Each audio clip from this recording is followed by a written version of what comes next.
Welcome to this Delft Stack tutorial video. In today's video, I'm going to show you how to look up your past trips on Waze. Whether you're trying to check where you've been for reference, retrace a route you enjoyed, or simply want to keep track of your driving activity, this simple step-by-step guide will walk you through everything you need to know, even if you're new to the app. First, open your Waze app and go to the My Waze section. Once you're there, look for the gear icon at the top left corner. This will take you directly to your settings page. Take a moment to make sure you're signed into the correct account, and follow along carefully so you don't miss any details. Next, scroll all the way down until you see the privacy option and tap on it.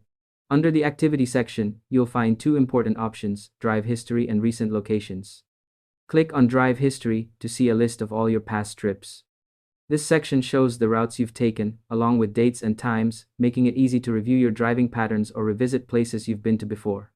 To make the process smoother, here are a few quick tips. Make sure your Waze account is properly logged in and that location services are enabled on your device.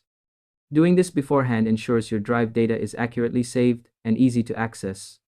If your history doesn't appear immediately, try refreshing the app or checking your recent locations section, as some trips may be listed there depending on your privacy settings. Once you've completed these steps, you can tap on any trip to get more details about the route, including the duration and distance of your drive.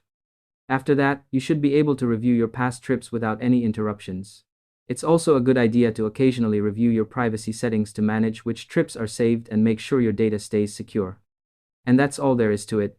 By following these simple steps, you'll be able to look up your past trips on Waze easily and efficiently. Thanks for watching this Delft Stack tutorial video, and I hope you found it helpful. If this helped you out, feel free to share it with others who might want to track their trips. You might just make someone's day a little easier.